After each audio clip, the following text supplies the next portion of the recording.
Специалисты Северо-Истинской государственной медицинской академии отправились туда, где квалифицированная помощь особенно востребована. На этот раз выездной прием прошел в Ленигорском районе. С самого утра врачи начали осмотр маленьких пациентов. В составе бригады гастроэнтеролог, ортопед-травматолог, уролог-хирург, андролог, невролог, психиатр и кардиолог. За день специалисты приняли около 30 детей. Для многих семей это редкая возможность получить консультацию узких специалистов, не выезжая за пределы района. Только у хирурга-уролога побывали 10 ребят. Врачи провели профилактические осмотры, выявили ряд урологических патологий и проблемы с желудочно-кишечным трактом. Каждому пациенту подобрали индивидуальную тактику. Кому-то назначили консервативное лечение, кого-то направили на плановую операцию, а некоторым провели необходимое лечение прямо на месте.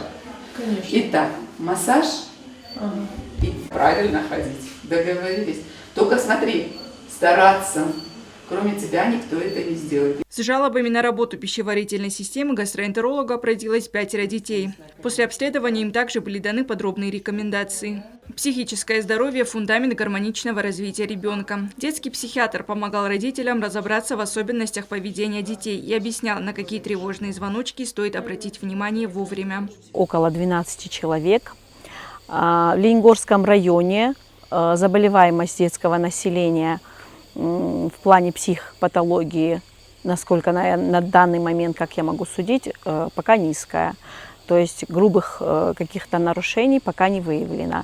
В принципе, как и в Северной Осетии, так же, как и в России, по всему миру, самая большая выявляемость и обращаемость все-таки по расстройству аутистического спектра.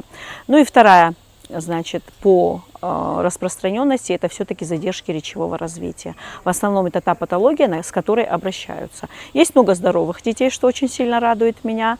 Приходят как бы показать ребенка. Многие говорят, что первый раз пришли к психиатру и хотят удостовериться, что все хорошо с их детьми. Нина Туаева выразила благодарность ректору Северо-Истинской государственной медицинской академии Олегу Ремизову за поддержку таких социально значимых акций.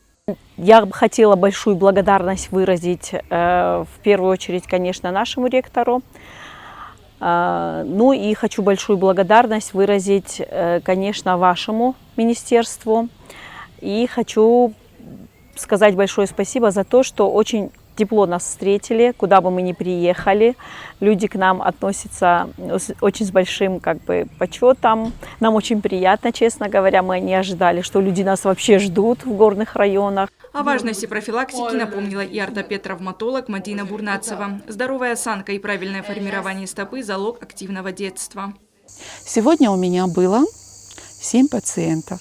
В основном это были дети с плоскостопием и нарушением осанки, но были и с серьезными ортопедическими заболеваниями. Один ребенок был с остеохондропатией. После года акцент при осмотре идет на стопы, на развитие свода стопы, предотвращение или лечение плоскостопия. Потому что с года до 5 лет идет развитие свода стопы. У кого-то развивается, а у кого-то нет. И если он не развился, в таком случае на всю жизнь остается плоскостопие. И тогда мы уже переходим от профилактики к лечению. По поручению главы Ленигорского района Муртаза Валиева детей из села Цинагар доставили к месту приема и обратно на специальном транспорте. Врачи подчеркивают, такие выезды – это не просто консультации, а реальный шанс выявить заболевания на ранних стадиях и вовремя начать лечение.